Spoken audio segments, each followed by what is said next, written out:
Bonjour à tous et bienvenue sur Aquazen.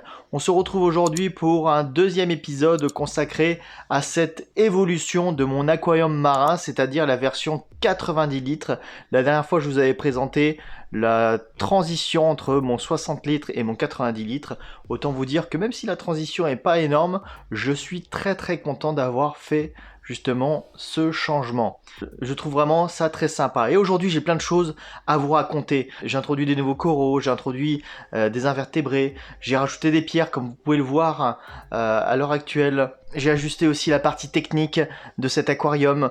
En tout cas, plein de choses à vous montrer, à vous raconter. Avant de poursuivre, je suis d'ailleurs très touché de vos témoignages dans l'espace commentaire où vous me mentionnez certains que vous avez commencé l'aquariophilie marine en regardant mes vidéos, certains s'y sont remis après avoir arrêté pendant quelques temps. Donc c'est extrêmement gratifiant, je tenais à vous le dire. Je tiens tout simplement à continuer comme ça avec vous, à vous faire partager ce que je fais avec mon aquarium marin, en bien, en un peu moins bien. En tout cas, je fais comme je le sens, avec les connaissances du moment, et quand même, on arrive à un résultat qui, personnellement en tout cas, me satisfait. On peut bien sûr faire beaucoup mieux. Sur mon groupe Facebook, j'ai des photos de gens qui ont des bacs absolument magnifiques, et je n'ai absolument pas la prétention d'avoir le plus beau bac du monde. Ça c'est clair. Mais j'ai fait l'acquisition de quelques petites pièces très sympathiques que je vais détailler avec vous. On va faire d'abord le tour de l'intérieur du bac, et après on parlera de la partie technique, qui est très intéressante également. Pour le bac, comme vous pouvez le voir, j'ai rajouté des coraux, et essentiellement des pierres. J'ai pris des nouvelles pierres. Alors en ce moment, les pierres vivantes, c'est assez compliqué d'en trouver avec les restrictions en Indonésie, etc. Il s'est passé quand même plusieurs mois depuis le précédent épisode, donc j'ai eu l'occasion de faire 2 commandes chez Recifatome, commande que j'ai fait vraiment en toute discrétion, en tout anonymat, et c'est vraiment une boutique qui fait du super boulot, je trouve, et qui a des tarifs également assez compétitifs. Donc j'ai rajouté des pierres, ce sont des Marcorox. J'hésitais entre Marcorox et Aquaroche, et finalement j'ai opté pour les Marcorox. J'aimais bien la forme de celle-ci. Les tarifs aussi, on est à 7,90€ du kilo par rapport à des pierres vivantes qui oscillent entre 15 et 20€ le kilo quand on en trouve. Là au moins on a des pierres qui sont dépourvues de tout parasite, et puis comme j'avais déjà une base de pierres vivantes, et je me suis dit que ce serait pas mal de rajouter des pierres comme celle-ci qui vont se coloniser au fur et à mesure et s'imprégner de bonnes bactéries.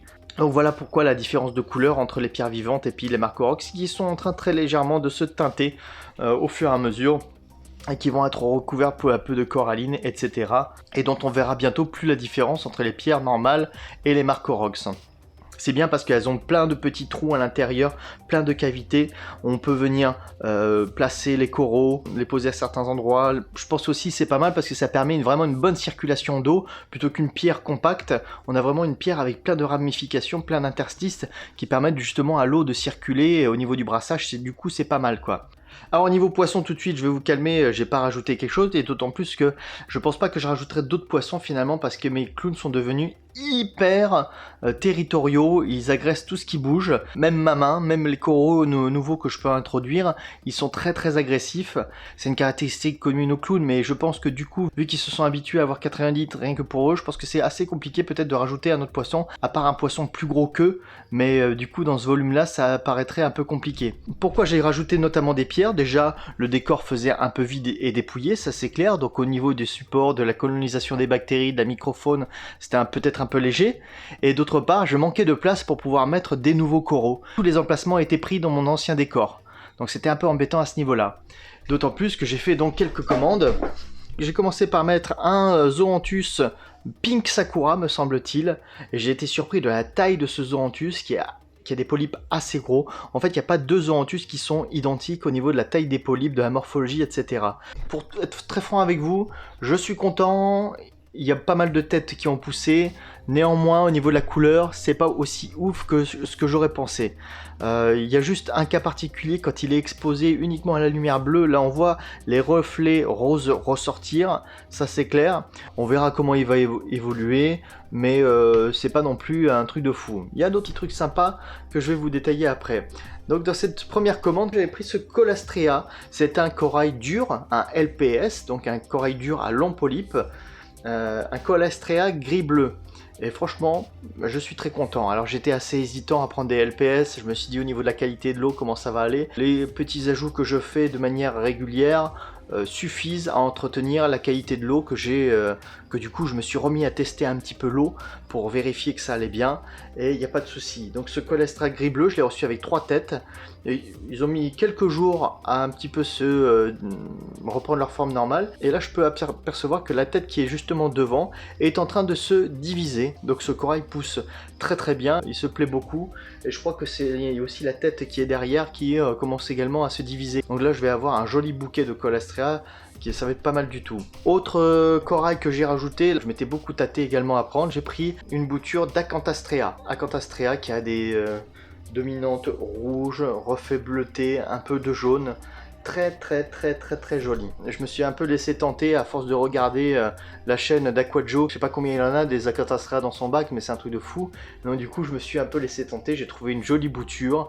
Du coup j'ai acheté sur AliExpress une petite pipette de nourrissage, vous voyez, qui me permet, que ce soit plancton rouge ou artémia, d'aller nourrir directement au sein des polypes les coraux durs, hein, parce que c'est quand même préférable de les nourrir comme ça. Dans les nouveautés, il y a 2 autres boutures de Zoanthus. Là, au centre, vous pouvez le voir, ce joli Zoanthus avec une tête un peu jaune au centre, une couronne violette et le pourtour jaune. Son nom c'était Zoanthus Super Saiyan, une petite pépite et qui est en train de bien se développer. Il y a des nouveaux polypes qui commencent à sortir. Alors quand on les reçoit, les petites boutures, ça fait bizarre hein, parce que c'est tout petit. C'est la première fois que je prenais des boutures. On reçoit ça, il n'y a que 3 ou 4 polypes dessus. Pour ceux qui seraient un peu frileux, moi je commande chez Recife-Atome et le conditionnement est exceptionnel. Vous recevez ça dans des super délais. En plus moi j'ai commandé ça dans une période un peu compliquée. En sortie de confinement c'était un peu compliqué.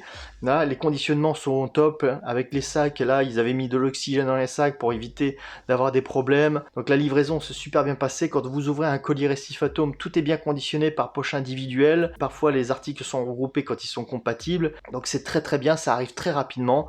Et puis finalement les frais de port sont pas si excessifs que ça. Pour des coraux, il y a 20 € de frais de port. Donc quand on se fait une belle petite commande finalement, au prix des coraux, on a vraiment des boutures de qualité avec une facture au global qui n'est pas si élevée que ça quoi. Bien sûr, quand on commence à se lâcher à remplir le panier, ça monte. Hein. Donc j'espère bien qu'il va coloniser toute cette pierre sur laquelle il est posé. Un peu plus haut, on a un Zoanthus Space Monster. Alors je sais pas si c'est une dénomination, je sais pas comment ils choisissent vraiment les noms, c'est assez dingue. Et là on est vraiment sur un autre type de polype, où on a l'intérieur, déjà des polypes beaucoup plus petits que le Super Saiyan, et beaucoup plus petits que le Pink Sakura à côté, mais très mignon. On a le centre qui est violet, et le pourtour qui est vert fluo. Donc ça c'est un truc de malade, et là pour l'instant c'est assez discret parce que je l'ai reçu, il n'y avait que 3 polypes dessus, donc là c'est en train de pousser, et je pense que quand ça va se développer un petit peu plus, ça risque d'être assez joli quand même. A noter que dans ces commandes, j'avais aussi également commandé une Lysmata wundermanni, une fameuse mangeuse d'Aptasia, parce que justement j'avais un petit problème d'aptasia dans ce nouveau bac qui commençait à se développer. Je faisais des traitements un petit peu avec de l'aptasidol de chez Colombo, mais ça ne suffisait pas et puis j'arrivais pas à m'en sortir. J'en enlevais d'un côté, ça repoussait, etc. Je me suis dit plutôt que de racheter de l'aptasidol à mettre des produits dans l'aquarium, ce qui est pas forcément bon, bah, je me suis dit allez hop, je vais prendre une crevette de Wundermanni, je vais mettre dans le bac. Depuis qu'elle y est, il n'y a plus d'aptasia, ça c'est clair. Comment est-ce que je vois qu'elle est toujours présente? De temps en temps, je retrouve une mue qui se balade, qui est coincée dans une pompe de brassage, je me dis ah ok, elle est toujours là. Parallèlement, j'ai aussi introduit un crabe boxer. C'était une envie que j'avais depuis un petit moment. Ceux qui me suivent, vous le savez bien. Regardez un petit peu ce marquage qui sont sur le corps. Ils ont 2 petites anémones au bout des pinces. Alors je l'ai reçu, il était vraiment très petit. Sa tête était à peine plus grosse que le bout d'un petit doigt. Et le deuxième effet qui se coule, que j'avais pas forcément pris conscience, je me suis dit dans un 90 litres ça va aller. En plus à ce moment-là, j'avais pas encore remis des pierres supplémentaires. Je me suis dit, je vais le voir. Depuis que j'ai introduit, c'est-à-dire environ 2 mois, je l'ai vu une fois, le crabe boxer, lors d'un nourrissage au creux d'une pierre. J'ose espérer que quand il va grandir, et si ça se passe bien, peut-être que je le verrai un peu plus et ce sera la surprise du jour, enfin la révélation. De toute façon, c'est ça un aquarium marin, il y a plein de petites choses qu'on voit au jour le jour, tout n'est pas forcément visible simultanément. En fait, un crabe boxer, c'est vraiment dans des petits volumes, quoi, hein, quand on veut faire des picorifs de 30, 40, 50, 60 litres maxi, là oui, il y a des chances, avec un décor aéré, là il y a des chances de le voir. Là, depuis que j'ai rajouté les pierres, j'ai peu d'espoir sur le fait de le voir régulièrement. Ça me force à passer du temps devant cet aquarium pour essayer de voir une ombre ou de voir un bout de pince qui dépasse. Au niveau des autres coraux, on a toujours les coraux principaux que vous connaissez. Ici, le Discosoma qui se plaît énormément dans ce nouveau bac. Là, sur la gauche, on a un polype qui est en train de faire 2 têtes, donc ça va se séparer. Là, ici, on a ce gros polype, pareil, qui a 2 têtes, il devrait également se séparer. Et il déborde carrément sur le sable. J'ai d'ailleurs placé cette pierre vraiment excentrée par rapport aux autres pour éviter qu'il ne touche les autres coraux et surtout qu'il se répande sur d'autres pierres. Donc on va essayer de le maîtriser comme ça, mais c'est comme une belle pièce. C'est comme une pièce maîtresse de l'aquarium et c'est celui qui flash le plus. Notre beau sarcophyton. Le sarcophyton, pour ceux qui me suivent, avait passé plusieurs mois à pas être bien. J'étais même au point à un moment donné de me dire ça y est, il est mort. Et aujourd'hui, ben, il n'a jamais été aussi bien qu'aujourd'hui finalement. J'ai voulu également lui donner une place centrale et lui donner également une place où il puisse s'épanouir, donc ce qui est le cas. Il y a également, si vous vous souvenez bien, une petite bouture de sarcophyton qui s'était faite toute seule. Là, il n'est pas très content, je viens juste de le déplacer, donc je verrai s'il plaît à cet endroit-là. Là, il n'est pas forcément hyper orienté, il va falloir que je le rebouge. Mon Capnella, mon arbre du Kenya, dans la précédente configuration, il était pas trop bien placé. Enfin, je trouvais que c'était pas très judicieux. Ça faisait un gros arbre au milieu du mont Fujiyama. C'était pas hyper bien. Donc je me suis dit, tiens, on va plus le placer sur un côté. Donc je l'ai sorti, j'ai un peu bouturé. Sur le côté gauche, il y a une autre bouture, hein, une autre branche que j'ai découpée. Parce qu'il prenait trop de hauteur. Donc là, je l'ai un peu déplacé et là, ça va beaucoup mieux, quoi. Et au besoin, je pense que peut-être, au fur et à mesure qu'il grossit, je couperai des petites branches, je garde la petite et je refourgue la partie principale à un autre endroit. Ici, le Ricordea Florida, il est magnifique. Lui aussi, il n'a jamais été aussi beau. Quoi dire de plus à part qu'il est top. D'ailleurs, dans les prochains coraux que j'aimerais bien avoir des Ricordea, pas des Florida, mais plutôt des Ricordea Yuma, enfin un Ricordea Yuma, que je poserai à un endroit savamment choisi sur les pierres. Je pense que ça pourrait être assez sympa. Malheureusement, dans les disponibilités chez Recifatum, ils n'avaient pas trop de Ricordea Yuma ces derniers temps. Mon Palitoa, qui, souvenez-vous, avant le transfert de bac, s'était fait brûler par le Cattleya, il était en très mauvais état, il était à moitié brûlé. Là, les polypes ont vraiment repris toute leur splendeur. Il est beaucoup plus vert que tel que vous le voyez à la vidéo. Toujours cantonné sur une seule et même pierre. Et j'ai même décidé de, si jamais il dépasse, eh bien de faire des petites boutures pour éviter qu'il ne se développe trop et qu'il vienne coloniser toute une partie de l'aquarium. Comme ça me permet de maîtriser sa pousse. Et comme on parle de bouture, là, alors j'ai acheté 2-3 petites choses sur AliExpress. Vous voyez ce petit support, c'est sur AliExpress. Les petits plugs en PVC également sur AliExpress, avec également un petit bistouri. Pour quelques euros, je me suis fait un petit kit de bouturage. Tout ça sans grande prétention, vraiment pour le plaisir d'apprendre de le faire. Tout le surplus de corail que je peux avoir, savoir mon Zoanthus orangé qui avait tendance à se développer outre mesure, de toute façon il y en a partout. Donc j'en ai bouturé quelques parties sur des plugs. Ça permet donc de faire profiter autour de moi cette jolie souche qui est assez sympa et qui pousse très bien. Comme je vous ai dit à l'instant, je me suis donc tenté à faire des boutures de Palitoa pour tester. Là les polypes sont en train de grossir, il y a même des tout petits polypes qui sont en train de pousser sur le côté là, ou en tout cas qui étaient présents mais qui commencent à se développer. Ok, maintenant parlons de la partie technique. Une petite usine à gaz que j'ai montée sur le dessus du bac, mais vous allez voir, ça reste quand même très simple et accessible. Bon, déjà, on peut voir le brassage de surface donné par la Thunes 6020. Et ici, j'avais besoin de remplacer ma précédente pompe Thunes, qui était assez volumineuse. Donc, je l'ai remplacée par une pompe Aquael Reef Circulator que je vous propose de découvrir tout de suite. Donc, il s'agit donc de la marque Aquael. J'aime beaucoup cette marque. Elle fait principalement de l'eau douce. J'ai pu tester récemment des éclairages. De mon point de vue, en tout cas, c'est une marque qui fait du bon matériel avec des tarifs accessibles. Et il se trouve qu'ils font un peu de matériel haut de mer. Donc ça tombe bien. ben, c'est l'occasion de tester cette petite pompe que j'avais déjà vue lors d'une présentation de salon, qui me paraît assez intéressante. Donc elle va venir remplacer ma Thunes 75, je crois qu'il y a un débit de 1800 litres heure. Là, le débit est un peu moindre, c'est pas très grave parce que mon bac est quand même très bien brassé. Donc on va voir l'ergonomie, mais vous allez voir que c'est assez intéressant par rapport à ce que j'ai déjà. Plusieurs modèles de cette pompe. Ce qui est intéressant pour la 1000 litres, c'est qu'elle est très peu énergivore, 3,3 watts, c'est quand même correct.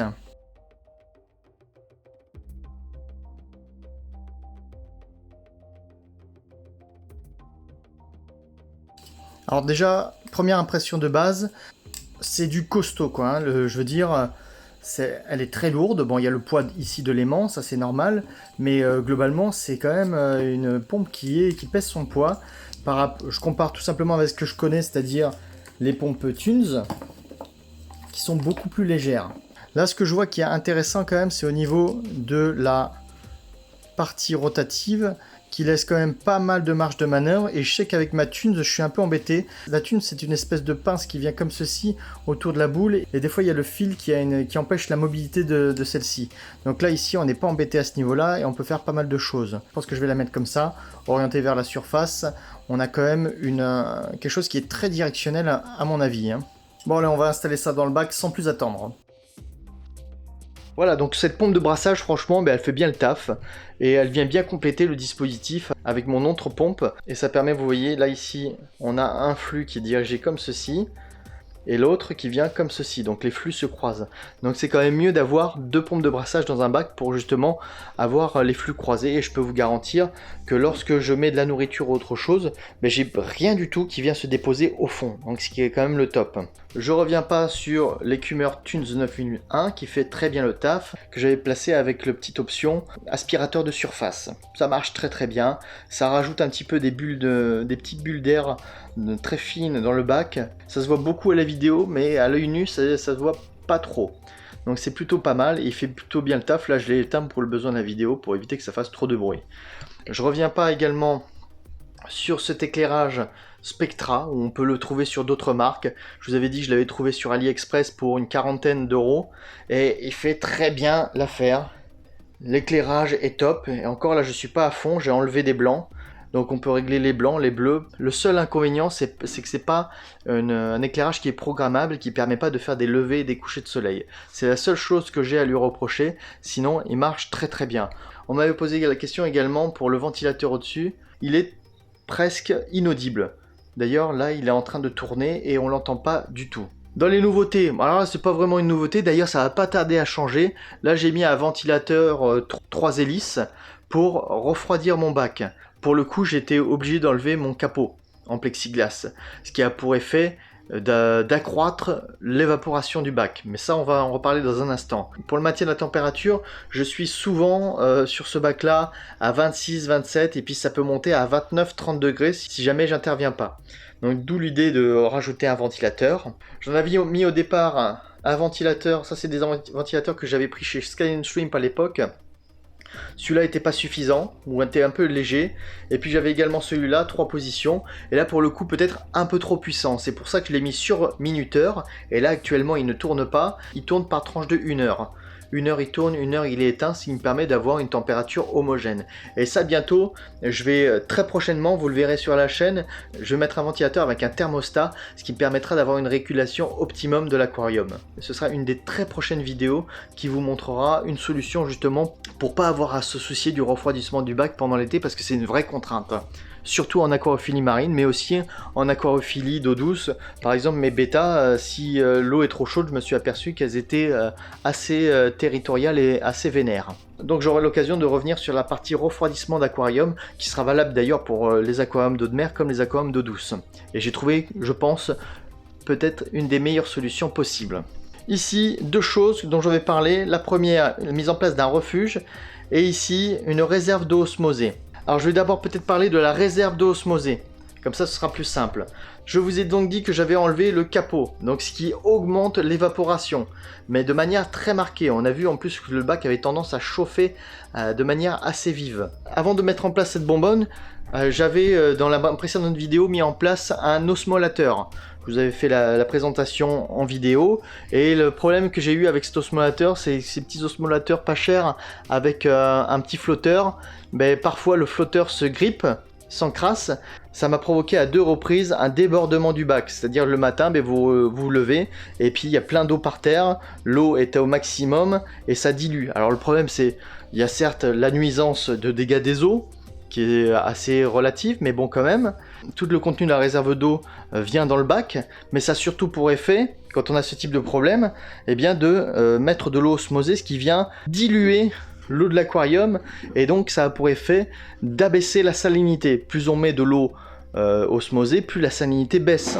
Ça peut être dangereux pour les poissons et surtout pour les coraux. Et après, c'est quand même une petite galère pour faire remonter ce taux.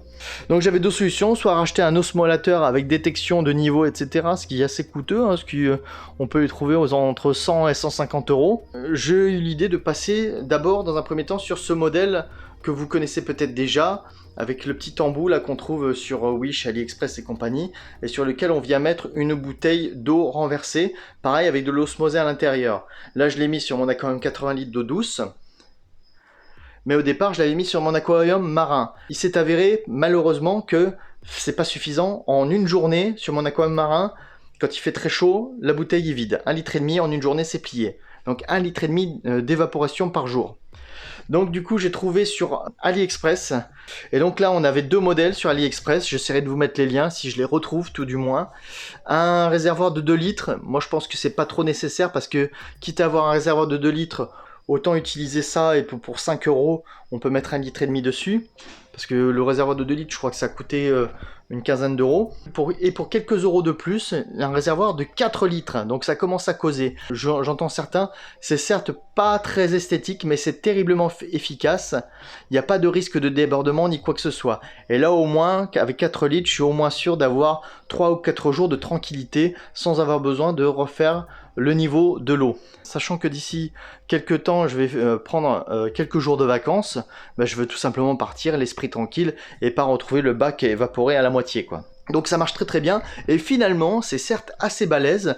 Je l'avais également essayé de le placer sur mon aquarium 80 litres, ça passe plutôt bien, c'est pas hyper esthétique, mais quand même le design fait que plastique blanc, PVC transparent, ça reste relativement discret par rapport à l'encombrement de la chose.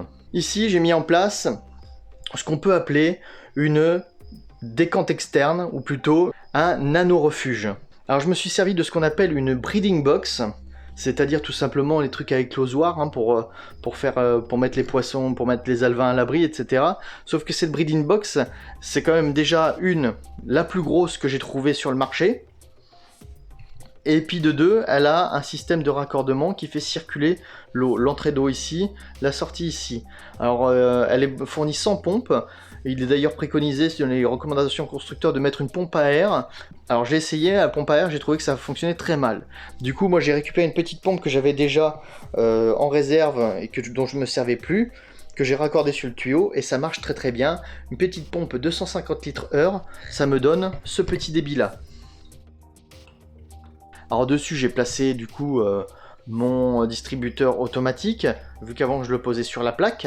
Donc petite breeding box, pour ceux qui cherchent, je vous mettrai le lien en description, c'est la plus grosse breeding box que j'ai trouvée sur le marché. Elle fait en contenant je crois 3 litres. Pourquoi j'ai installé cette breeding box? J'avais à l'idée d'introduire des espèces vivantes un peu plus exigeantes, comme des LPS. Je me suis dit, bien que ça fonctionne, il faut que j'ai de la microfaune en quantité. Il faut que mon bac soit vivant, il faut que j'ai la microfaune, et puis surtout aussi pour les LPS, pour les coraux durs, mais il ne faut pas que j'ai de NO3 et de PO4. Ce que j'ai toujours eu dans mon précédent bac, et dans celui-ci toujours un petit peu. J'avais toujours des taux de NO3 et de PO4 détectables, même si le PO4 on est censé pas en avoir beaucoup. Alors, je me suis dit comment lutter contre ça. Alors les causes du NO3 et du PO4, peut-être le nourrissage, peut-être le sable, parce que j'avais gardé une partie de l'ancien sable de mon aquarium 60 litres, peut-être que c'était ça. Voilà, toujours quand même une petite partie. Et je me suis dit, ok, il faudrait un réacteur à algues, qui a pour propriété justement de bouffer les NO3 et les PO4. Dépenser 300 € pour mettre un réacteur à algues, ou un peu plus cher pour mettre en place une décante, mais je cherchais une solution simple, et peu onéreuse.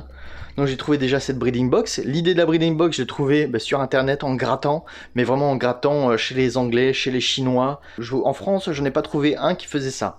Je trouvais aussi le fait que d'avoir un refuge apparent comme ça, avec ce vert des algues, c'était aussi un côté un petit peu sympa qui contrastait. J'avais déjà vu ça chez d'autres personnes qui avaient un petit bac à l'extérieur avec les algues. Je trouvais ça un petit peu sympa. Certains trouveront ça pas très joli. D'autres disent que d'avoir une décante, un refuge trop petit par rapport au volume de l'aquarium, ce n'est pas utile.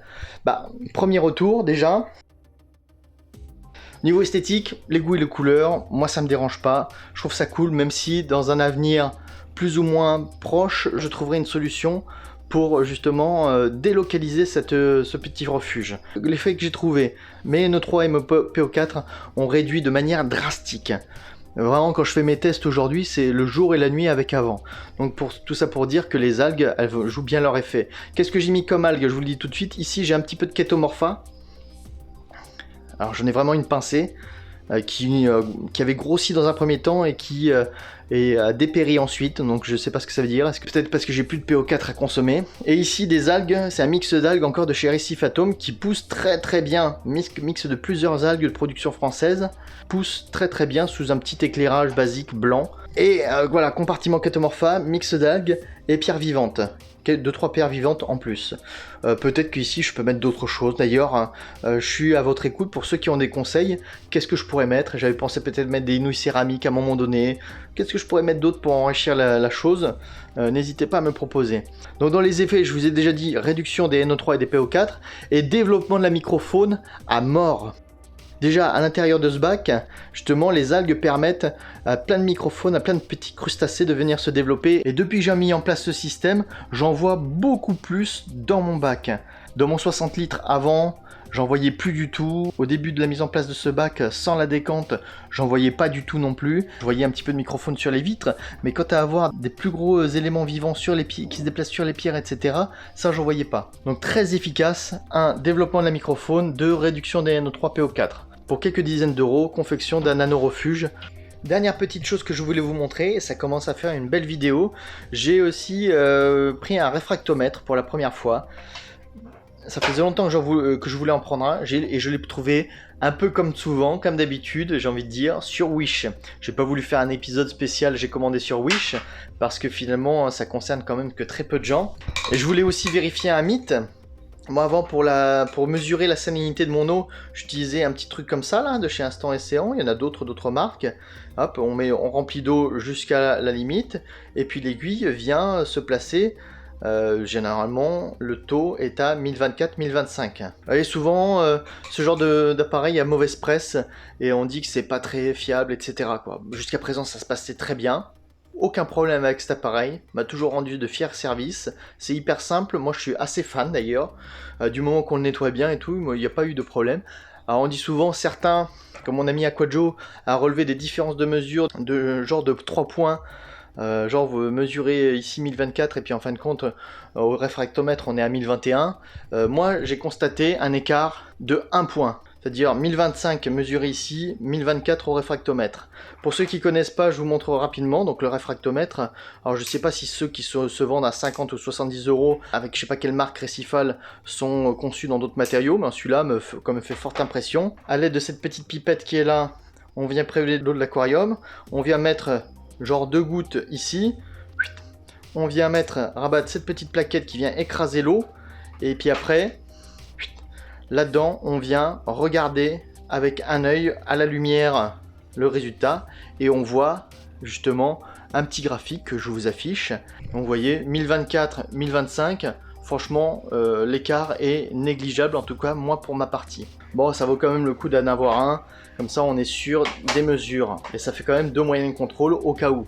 Donc ça m'a permis, 1, de démystifier, de vérifier que ça fonctionnait quand même plutôt pas mal, et 2, que le réfractomètre, on peut en trouver des pas chers qui fonctionnent très bien, même pour le prix.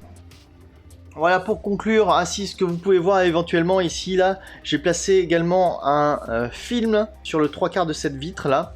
Pourquoi?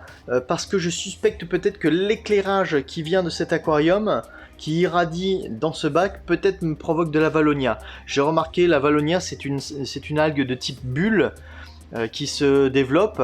Et je comprends pas trop pourquoi il y en aurait. En réfléchissant, je trouve qu'elle se développe beaucoup de ce côté. Donc du coup, je me suis dit, est-ce que ce serait pas l'éclairage de ce bac là qui vient irradier ici et développer la Valonia? Donc j'essaye de lutter contre elle. Quand je vois des petites pierres qui sont colonisées, je les enlève au bistouri, puis ensuite je les remets. Les plus grosses pierres, si jamais ça continue, il faudra peut-être que j'introduise un Mitrax, un petit crabe qui justement consomme la Valonia. Donc on verra comment ça évolue. Pour l'instant, il ne faut pas non plus s'affoler. Voilà, cette vidéo est à présent terminée. Je vous ai fait un bon petit tour des évolutions de ce bac marin. À venir, qu'est-ce qu'il va y avoir? Donc, je vous ai parlé du système de ventilation que j'allais faire évoluer. Est-ce qu'il va y avoir des nouveaux coraux? Pas tout de suite. Je veux pas faire l'erreur d'en rajouter trop. Je veux attendre que ça pousse d'abord et ensuite voir comment ça évolue. Je veux pas encore trop charger le décor. Si je me rends compte qu'il y a des coraux qui commencent à se toucher, qui commencent à pas être bien, je veux encore pouvoir déplacer un petit peu tout le dispositif et pouvoir réagencer si besoin. Donc voilà, cette vidéo est à présent terminée. J'espère que ça vous aura plu. Si c'est le cas, n'hésitez pas à lâcher un gros pouce bleu, à vous abonner à la chaîne si c'est pas encore fait, à laisser un commentaire également, ça me fera toujours plaisir, sachez-le. Je vous dis à la prochaine, ciao, et n'oubliez pas en attendant, restez zen.